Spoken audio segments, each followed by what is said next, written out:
Hello and welcome to the CEFC Green Room. My name is Jasmin Jenkins and I'm a director in the CEFC investment team. I'm joined today by Roy Maslen, Chief Investment Officer, Australian Equities from AllianceBernstein. And Roy, I know we're not in an inner city wine bar, but I'm very much looking forward to our conversation today. So thank you for coming in. Today's webinar will run for about 45 minutes, including audience Q&A.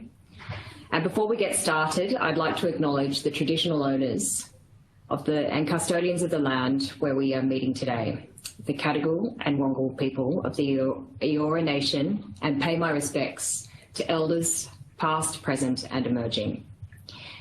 CEFC is a cornerstone investor in the AllianceBernstein Green Managed Volatility Strategy. Supporting such innovative products is core to what we do in our role of accelerating private sector investment into the clean energy sector. Roy, you've been CIO Australian Equities since 2012, I believe, and managing Australian equities portfolios since 2005 with AllianceBernstein. And I understand you've worked globally with McKinsey and prior to that, Rolls-Royce Aerospace and Shell in the UK. And you've got formal qualifications in engineering and manufacturing strategy. So with your background, I'm interested in how you view the challenge of climate change. Do you see it through an engineering lens or an investment lens? And has there been an aha moment in your career where you've really sort of seen the light bulb switch on and viewed climate change as an investment opportunity? Thank you for that introduction. I'd love to say there was a eureka moment where there was a moment of clarity and I could see the future clearly. But that's not the case. It's actually been much more of a journey. All the way back when actually I was a school student many years ago, I was involved in a science project on solar panels with BP. But then as an engineer, as you said, I worked for Shell in exploration and production and in the aerospace industry for Rolls-Royce, two of the great carbon emitting industries of Australian sort of global history. What was interesting though, during that career, climate change was really not part of how we thought about engineering at all. Energy efficiency was, but I do remember the Rio Earth Summit in 1992 when I think close to 200 entities committed to take action on climate change. So in those days, I guess I thought about it as an engineer, but as I've shifted to an investor, that's very clearly the mindset now. I guess like many people, my own children are interested in climate change and that spurred some greater interest. But really over the last 5 years, we've been doing a lot of research to understand the implications of climate change. And what's kind of unusual, given how profound it is globally, is there's no one place you can go to look to understand all the implications on communities, on industries, on the economy, and on asset prices. And in fact, the more that we looked at that, the more profound we thought those implications were going to be. And at the same time, when we were speaking to industries and companies, in most cases, it was still not a priority for them. So there's a big mismatch between what we think will be a huge impact, particularly in Australia, given we're likely to be more greatly impacted, and what companies and asset prices were showing. So as active investors, that was really interesting to us because when there's complexity and uncertainty and it's not reflected in markets, as active investors, that's an opportunity for us to add value. So if we research that well, that can be a source of competitive advantage. So that's really what's, I guess, been important for us over at least the last 5 years. Yeah, thanks for that. And I think it does speak to the fact that it's a problem that sort of needs to be solved with a multidisciplinary approach. So I think you're well placed with that background. So tell me, why do you believe climate scenario analysis is important for investors? Yeah, so we believe that climate change is accelerating, it's complicated, it's kind of non-linear, and therefore it's actually hard to understand by just looking at the recent past how that's going to change the world. And maybe give you 3 examples where just looking at what's happened in recent years doesn't help you understand what might happen in the future. So the first is around tropical cyclones. Australia's largest insurance companies are providing a lot of good research as we continue to see the area where tropical cyclones will hit Australia on the east coast moving south, 100 to 200 kilometres per year. So in the next 5 to 10 years, we might see the first tropical cyclone could potentially hit Sydney. And unlike Brisbane, that's a city that's prepared for that, Sydney isn't. And it could have profound implications on those that are looking to insure houses, the infrastructure and housing in that market. And it's a non-linear event. Similarly, you look into the future by the middle of this century, by 2050, for our resource industry, we're thinking about India being the great hope. But if you look at research from McKinsey, by 2050, the subcontinent region, there could be 500 million people that will be exposed to very extreme climate change. And they define that as 3 consecutive days where a healthy person sitting in the shade could die. Really profound impacts. Again, that's going to be non-linear and economic and demographic. And thirdly, we're seeing all these new exciting areas now, for example, around hydrogen and how that will transform industries. So when we think about the implications of those, and we'll talk more about that as we go forward, we're starting to see potentially huge impacts on individual securities. So in low temperature scenarios where we're seeing transition risk, we see energy infrastructure companies here in Australia that they could have as much as 40% of their current valuation at risk.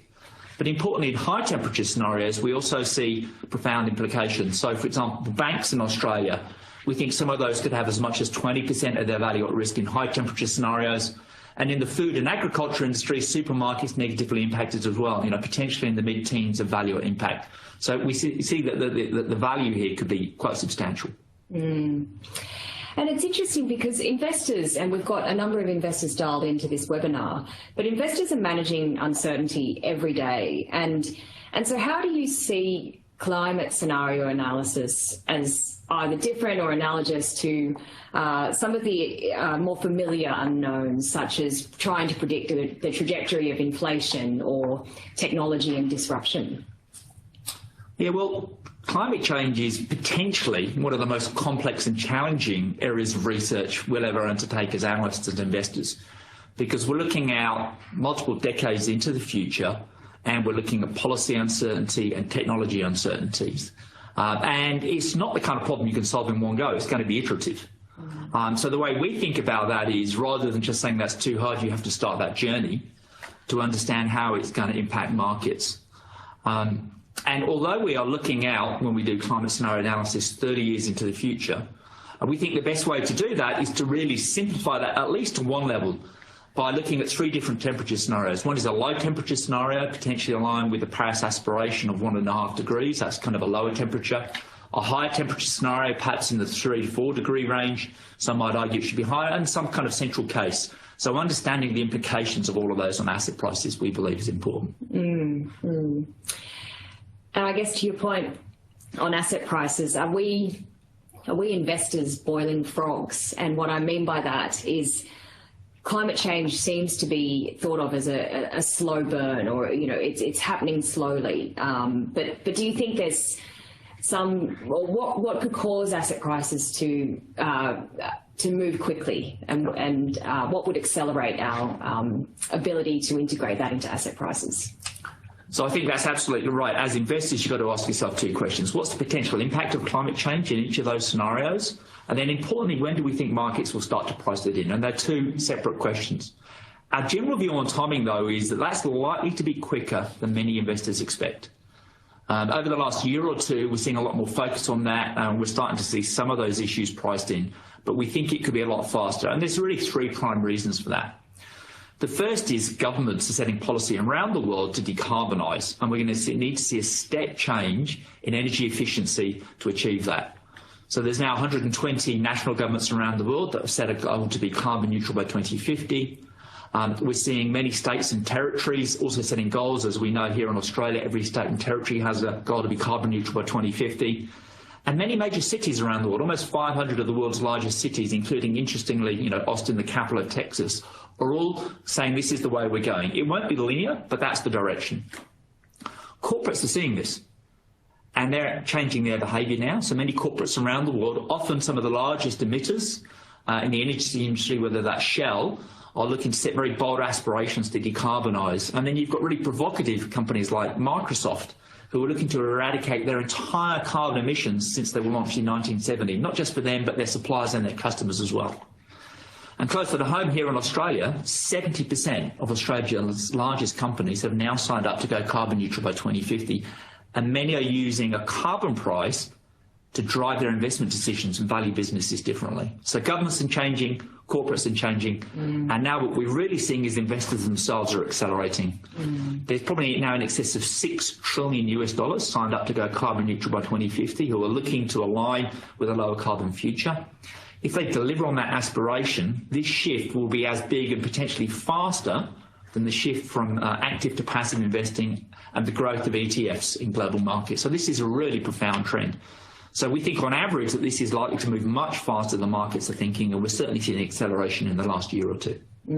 Yeah, that's certainly our observation. And I think with all things investing, you certainly don't want to be the last to the party. So well done on the advantage that you've gained from your scenario analysis.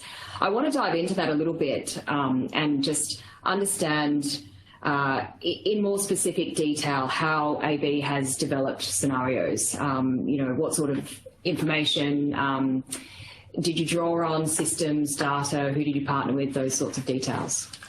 Yeah, so I guess the world's been thinking about how to value climate change in one way or another for 30 years. So you'd expect there would be a whole bunch of scenarios that will be easy to draw upon to understand what a low temperature and a high temperature scenario might look for.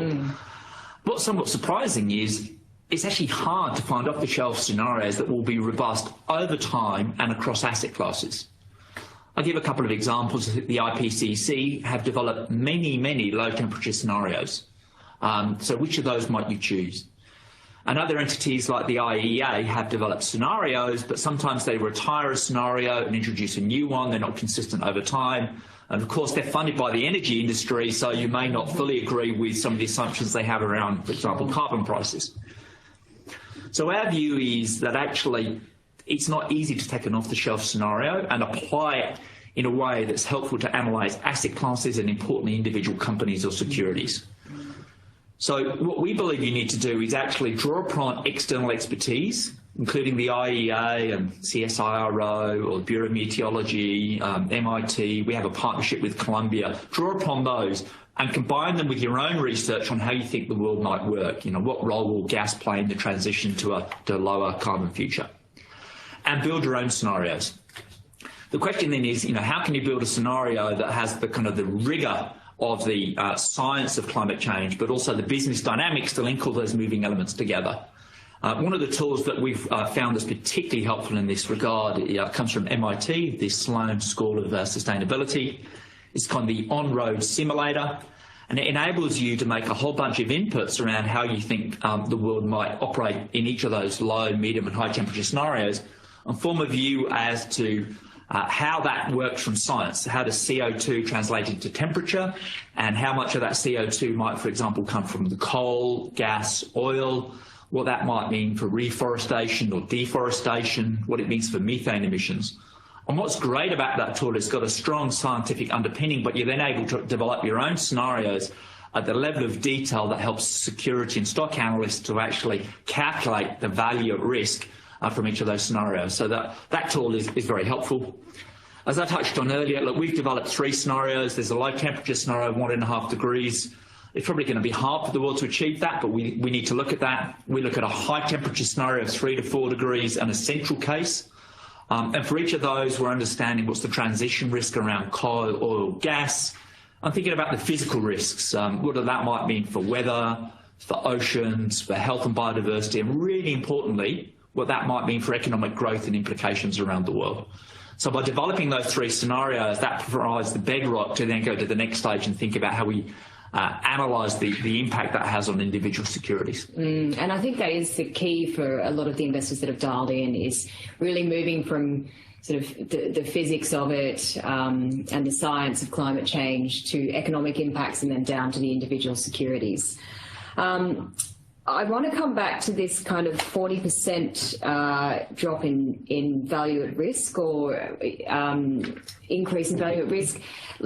Dive into that a bit for me. How do you quantify that at the individual company level?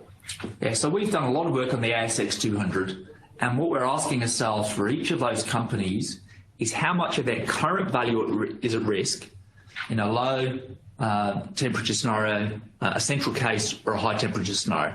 Effectively, what's the net present value change in the valuation of that business? So that's ultimately the question we're trying to ask ourselves as investors, is what's the value at risk, climate value at risk? So to do that, we need to build economic models. So we're forecasting out profit and loss, balance sheet, and importantly, cash flows out to 2050. For each company, though, we have to think about how their business might look different in each of those scenarios, and we have to come up with assumptions that are specific to that company. So if I take as an example here an energy infrastructure company here in Australia, if they're exposed, for example, to coal, what might the implications be there? So we might have a view on how much coal the world will consume in a 1.5 degree scenario. If we translate that to an individual company, we need to think about what might that mean for coal assets here in Australia. And our view is that coal exports might decline more rapidly than coal consumption globally. And the reason is a number of our key markets here are looking to decarbonise quite quickly, such as Japan and South Korea.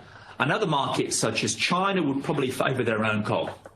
So we actually think coal exports in Australia would decline more quickly. And that was important to look at individual assets and the economics and how they might play out. So from coal exports, we actually believe Queensland will probably lose out to New South Wales. So you need to take those views on what the ultimate demand might be and put that in to drive the coal output for an individual company. But when you're thinking about a company, there's typically multiple exposures. So when a business is normally segmented in their accounts, they'll cut it in a certain different way. But when you think about climate change, you often have to break their business down into different elements. So, for example, you might think about that part of a business that's exposed to fossil fuels. You might need to think about a part of that business that's not exposed to fossil fuels and that's already existing. And importantly, you might want to think about new businesses that they can grow in the future, which actually could benefit from a decarbonisation. So this is where you need to kind of tie together your view of the overall scenarios, how much coal the world's going to consume, to engaging with the companies to what's their strategy as to how much capital they're going to redeploy from businesses that might be at risk and what success we believe they may have in growing new businesses that benefit in that environment. So there's a lot of work that goes on that for an individual company, but that's how we link companies through to ultimately the financials. And what comes out of all of that? Well, really three numbers. How much is the value at risk in a 1.5 degree scenario? How much in a 3 to 4 degree scenario? How much in central case? I do like how you threw in some interstate rivalry there between Queensland and New South Wales. Just picking up on moving from sort of overall scenarios through to engaging with companies, could you talk to me about how AB undertakes engagement with companies? This sounds like very much a two-way conversation. What's the response been to the work that you've done? I think, I guess, as investors, when you're meeting with management team after results, it's more about a discussion specific to those results, and you're more asking questions and trying to learn from management. I think in climate change, there's so much uncertainty that is actually much more of a two-way dialogue, and the best engagements are where both sides are contributing and benefiting and learning from that. And I think that's what's happening in climate change. So for us as an organisation, what we can bring to a company is a global perspective. And what we can bring is what we're seeing across industries, and then we can engage with companies on that basis around their own views on how they're seeing climate change risks and opportunities. So, if I give a couple of examples, so for example, within the world of consumer, there's going to be some big trends here around how exposure to supply chains and food and the green consumer is going to evolve. So what we can see globally is you've got companies such as Walmart, who've got a gigaton project. They've committed to taking 1 billion tonnes of emissions out of their supply chain as a way to drive efficiency.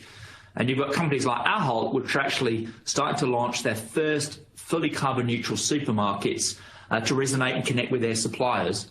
And you've got companies like Unilever that are launching tens of thousands of products that they want to be carbon neutral over time. So those are the kind of things you can bring to kind of local consumer companies with kind of local experience. So, for example, Qantas pre-COVID, almost 10% of their customers that were booking online were buying carbon offsets. And actually, those carbon offsets to fly carbon neutral were some of the most profitable and most loyal customers that they had. So our engagement with supermarkets, our engagement with FMCG companies in Australia around kind of what are really stretch goals and aspirations that they can to do to decarbonise their business, to make their supply chain more resilient, and importantly, where there are growth opportunities. So, for example, we're starting to see the very first carbon neutral products here in Australia on supermarket shelves. And that's actually something we're seeing in lots of different industries, and it's a source of competitive advantage. And for many companies, carbon neutral products are a really effective way to differentiate and grow your business, and therefore it's a growth opportunity. So will private label businesses here in Australia go carbon neutral? If I take an example from another industry, Allbirds, which is a very successful millennials-focused brand, is carbon neutral, and on that regard is significantly outperforming Adidas. So having a debate about this is really important. I'll give one other example from the ferrous industry. We can obviously engage with the likes of ArcelorMittal globally, talk about the technologies that are evolving and how that might apply in our ferrous industry. We recently had a 90-minute kind of virtual whiteboard session with the whole leadership team of one of the major corporations in the ferrous industry. And we talked about really, three key elements: what we were seeing and what they were seeing around technology and the likely winners, and how you might make incremental investments as the industry decarbonises in thoughtful and smart ways. Secondly, thinking about their capital structure. Is it better just to decarbonise 10% per annum, or can you actually split yourself into a business, one that is fully carbon neutral and one that has all the emissions in, and actually get the benefits of a fully carbon neutral business in the funding elements? And thirdly, what we've seen from other industries and how they can apply that to apply a carbon price, not just in their capital decisions, but in their day-to-day operations, and what we've seen from other companies around the world, what's worked and what hasn't worked. So we found in this space that engaging around climate change in terms of their strategy and short-term operations is really a two-way dialogue. And at its best, we're almost to some extent embedding ourselves in the strategy processes of some of these companies. Just picking up on that piece, a lot of what you described then sounds like a phenomenal growth opportunity for some of the companies that you've engaged with. It's often described as a risk, and it really is a mix of both. Yeah. But from a governance point of view, because we've got a lot of companies dialed in today as well, how do you view it, or how should we be thinking about it from a governance point of view? Is it something is climate change scenario analysis something to be sort of delivered down, top down, solved top down, or bottom up, or what's the appropriate governance structure for some of these companies in dealing with climate change? So let's start with the overall, I guess, some of the conclusions from an investor perspective, and then what does it mean for a company? So as I said, we've conducted scenario analysis on many companies, but we aggregate that up for the whole Australian index. And they give some key takeaways that you get out of that. So our view, and I'm sure these numbers will evolve and develop, as I said, we're on a journey, but our view in a low temperature scenario, the climate value risk for the whole index is in the low to mid single digits. So it's 3 to 6% of the total value risk. Conversely, in high temperature scenarios, it's in excess of 10, somewhere in the 10 to 20% range of climate value risk for our index. And our central case is somewhere in between. So that's the beta for the index, the overall average. But what you find within each of those scenarios, there's very different outcomes. So we're not clear which scenario is most likely, but in a low temperature scenario, the companies that are at greatest risk, it's no surprise, it's typically those companies with the highest emissions. So that's in fossil fuels, that's in transport, that's in utility, and importantly, that's in areas such as heavy industry. So for those companies, they're thinking about how they decarbonise. In high temperature scenarios, though, there's a very different mix of businesses that have the greatest risk. We would argue in that scenario, for example, finance and banks are at much greater risk because of the impacts on the economy, their credit growth and their profitability, food exposures, supermarkets and agriculture. And interestingly, some of the economically sensitive businesses that would be negatively impacted, for example, by slow growth in India. So really what you want companies to do, and we're very much aligned, is with the TCFD framework. You need to have the governance in place, the strategy, the goals and metrics, but you need to do the research to understand what the implications of each of those are for your businesses. So what we're seeing is the best businesses are doing that long-term research, so long-term thinking, but they're acting today. And it's really important to do that. Although this is a slow-moving trend, the decisions you're making today take down a certain path. So if you take a company such as Wesfarmers, it's pretty clear what they've been doing. They've been reducing their exposure to coal and selling those probably at prices that might have been better than you will get in the future, and realigning their businesses to invest in lithium. You're seeing in other areas, in building materials, there are companies really starting to think about the drivers of what that means, what the implications are for those long-term trends today. And some of those shorter-term decisions will make a big difference. There's one energy company here in Australia where a big chunk of their geologists, rather than spending their time looking for hydrocarbons under the ground, are spending their time asking how can we access agricultural assets that can generate offsets in Australia at the most economic price. And at the moment, people are looking to invest in those so you can buy them much more attractively. We've already seen in New Zealand that large entities have set up to start tying up these assets and buying them. It hasn't happened in Australia. So the time to act is now, and that's what we're seeing the best companies do. Good to hear those geologists are all being repurposed for a just transition. You mentioned before this idea of looking at kind of your green cost of funding potentially versus your brown cost of funding. Yep. Have you seen any evidence that there's a price differential, or do you have conviction that there will be? That's a question that comes up a lot when we're talking to corporates and to investors. Now, I'd say, how is market pricing in climate risk and climate opportunity at the moment? And I would say, from an equity perspective, that it's pretty lumpy. So I'll start on the risk side and then come on the opportunity. I think on the risk side, there's quite a lot of focus on obvious areas of transition risk. Coal would stand out. But there are other areas which are being priced in differently around the world. For example, in the automotive industry, we're going to see a shift from internal combustion engines to renewable powered vehicles. It's possible in New Zealand, who are taking up EVs much quicker than Australia, that in the next 2 to 3 years, the number of internal combustion engine passenger vehicles on the road will peak and then will start to decline as they have more and more purchases to EVs. What's interesting is if you look in the Australian market, yes, there's a discussion about that, but it's not as big of a focus as, for example, that is in Europe. There's much more focus on companies that might be making components for internal combustion engine cars that really could be moving to a business of structural decline. So on the risk side, some is being priced in and some is being reviewed, but we would argue big chunks of it aren't. On the opportunity side, it's even more volatile from the equities. Because when we look at the climate value at risk for individual companies, we look at transition risk, we look at fiscal risk, and we look at opportunities. On the opportunity side, in most cases, it's hard to find out who are going to be the winners. So we know hydrogen is going to have a profound impact on many industries, and we know that companies are taking certain steps to try and investments, but it's really not clear who's going to create the most value in hydrogen. So it's hard to have confidence there, and I don't really think that's priced in. But conversely, other things such as lithium, there's kind of almost a bubble going on. The returns of lithium-exposed companies has been extraordinary, and there's an awful lot of optimism priced into those. There are companies in the green energy space in Australia that have $1 billion valuation. They have $4 to $5 million of revenue. They're technology companies that are trying to help the transition to batteries, but they're really still only building their early capabilities, but it's showing you how much heat there is in there. So we do believe there'll be opportunities.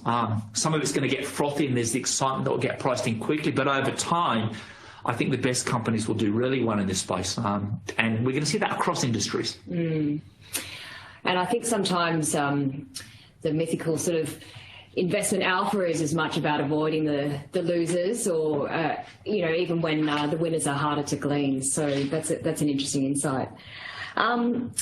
Just picking up on your comment that companies or the leaders in this space, from your perspective, are doing the long-term thinking but are acting now. How can investors and companies, for that matter, just get started and act now, given they don't necessarily have maybe the technical or financial resources that a group like AllianceBernstein has? Yeah, I guess there's, what can companies do and what can investors do? Let's take an example, I think, from companies. So one of the areas that's heavily impacted by climate change is going to be heavy industry. So in the Australian market, that's things like steel, chemicals, and building materials. What's really interesting in many of those cases is how they're going to decarbonise their businesses over the future. And what you often find is interesting in quite a few industries, steel and chemicals and cement will all be good examples, that actually reducing the emissions of your existing operations is relatively easy. Not trivial, but relatively easy.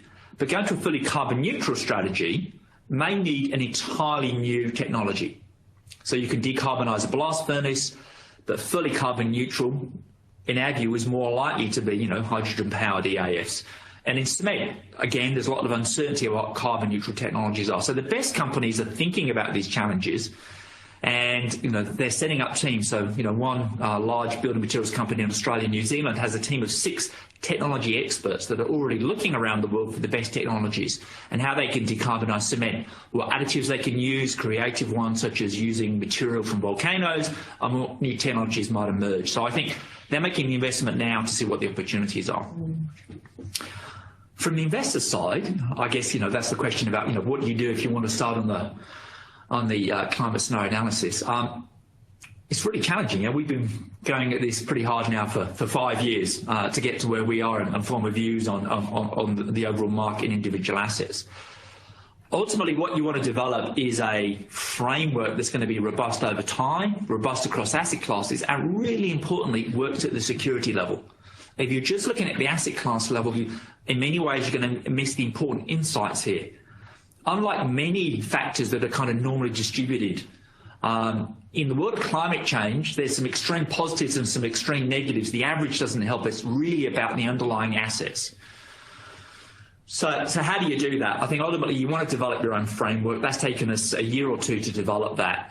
There's 2 key elements to that. One is how do you develop scenarios? Our view is it's hard to take off the shelf. We'd really encourage people to look at tools such as the On-Roads from MIT. That's a really powerful tool to help develop scenarios. We've actually shared that with a number of corporations and a number of investors, and the feedback's been positive. I'm not marketing that because we have any kind of financial linkage with the organisation. We're just highlighting it as a tool that's powerful.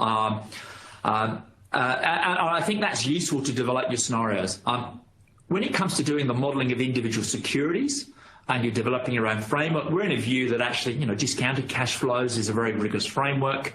As you develop your view on all the different elements that drive that, I think you need to kind of go broad in the first instance to see if your framework works. But then importantly, where the rubber really hits the road is you need to take a few different companies and apply it in detail.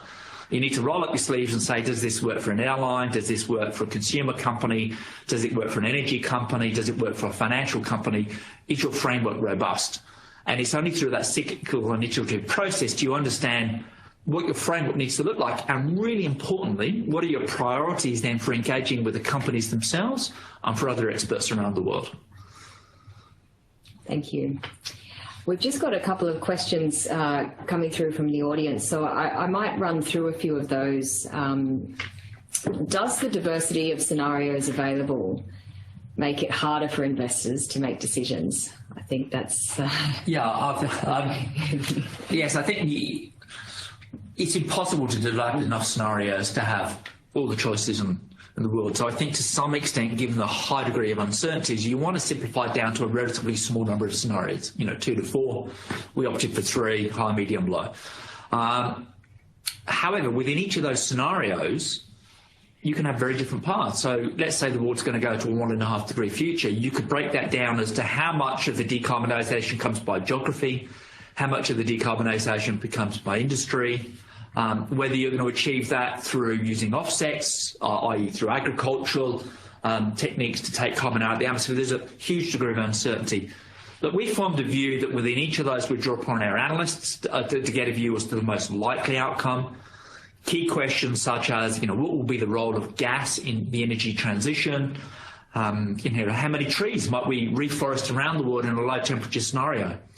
How buildings can be made more energy efficient, and how much methane, can we get out of industries around the world, whether that's agriculture.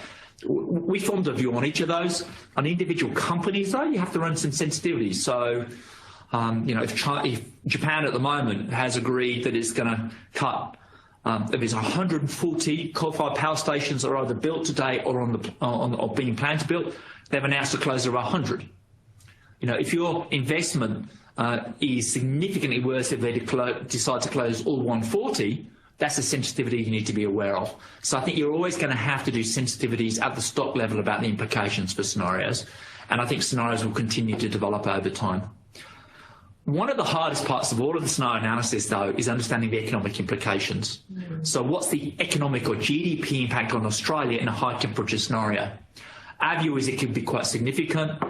There's been some statements from the deputy governors at the RBA that they believe that climate change is moving from individual events like a flood or a bushfire to an ongoing trend, and it could have more provocative impacts over time, and therefore could have a more provocative impact on the economy. Those are really important questions, because it means that climate change can impact a much broader range of companies than you might have thought, such as consumer discretionary or even the ability of governments to fund healthcare. So it can actually have an impact in that space as well.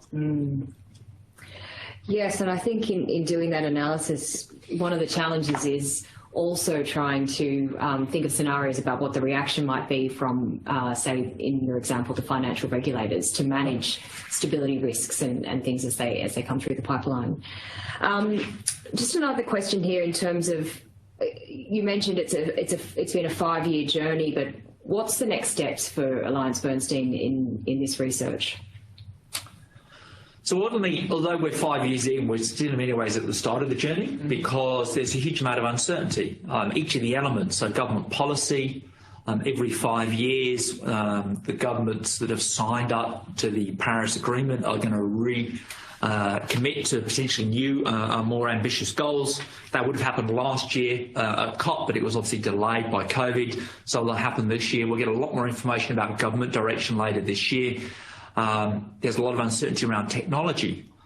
One simple example is within the world of airlines, really hard to decarbonise industry. The Airbus has 3 planes that they got on the drawing board that are going to be fully hydrogen powered. So is that the way the transport industry is going? Or will we use agricultural-based fuels? Qantas has flown a plane with mustard seed as a fuel. It's quite extraordinary. Or would it be something new? So there's huge technology uncertainty. And I would agree with you entirely. There's huge regulatory uncertainty. One example will be within the world of insurance, which is when it becomes increasingly expensive to insure houses against the physical risk of climate change, floods and other ones. Will that just be economically priced and therefore becomes prohibitively expensive, or will we see engagement from governments and regulators to try and regulate that in a way so even if you are in a floodplain, you can afford that? We've seen regulators get involved, for example, in New Zealand, the Earthquake Commission. We've seen regulators get involved in Florida, where they've had weather impact. I'm not going to regulate that industry. So I guess the simple answer to your question is, in each of these areas, I think it will continue to evolve as we engage with the companies, we engage with experts, and we engage with our own teams around the world. That's going to be an ongoing process for us. And quite a sector-specific question here, but agriculture seems to have come up quite a few times in your thinking. It's not a huge component of certainly the large cap part of the ASX, but is that an area where you've seen opportunity, or is it coming through perhaps the activities of the companies that you already are engaged with that aren't inside the agri sector? It was interesting. So we were talking to some of the climate experts in Nestle recently, and obviously they are some of the world's largest buyers of commodities around the world, and they are looking at how they can make their whole supply chain more resilient. And one of the elements of that is actually thinking about their exposure to Australian agriculture and reducing it, because a lot of people are unaware that actually climate change is likely to have a greater impact in Australia than many geographies in the world. So, if the world heats 2 degrees, it's likely, not a certainty, but likely to be greater than 2 in Australia, particularly less than 2 in other areas such as Europe. So that's a profound impact. And, we're seeing some of the experts here in Australia saying that South Australia, by mid-century, 8 out of 10 years could be in drought. So provocative changes. So how do we think about that? Well, yes, for some of those global players, you can see the direct relevance. Here within Australia, the larger cap space is within supermarkets. So there's an interesting debate there. If we see huge stress on the food supply chain, many of these supermarkets are highly reliant on domestic food chain, what impact will that have on the profitability of supermarkets? At the moment, the profitability of supermarkets in pre-COVID is very high. But we've seen when there's stress caused on the economy that there will be pressure on companies to act differently that could either come from their own board of management, or it might even come from government. So we saw during COVID, there was huge pressure on the owners of retail malls to look after their customers that are under pressure.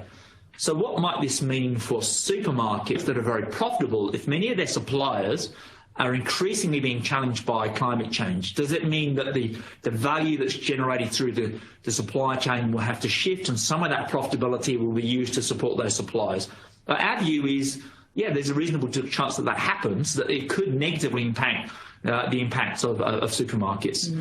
So we think about that quite broadly, and obviously individual investments. There aren't that many listed agricultural plays in Australia. There's more unlisted and private assets, but it has other implications as well, not least what might be the bad debts that are impacted on banks. We think one of the big areas that Australia is potentially underestimating is the impact on banks. Because climate change can be a 1 + 1 = 3. What really can hurt and stress local communities is when you get multiple hits that make it more than twice as bad. So if you're in parts of Australia where tourism might be reliant on the survival of the barrier reef, but you're also being maybe under threat from floods or drought, or even a slower economy because there's transition because of mining, you can see if all of those are impacting one economy, that can have multiple and negative impacts as well. So as an individual element, you can see that agriculture can have impacts in other areas as well.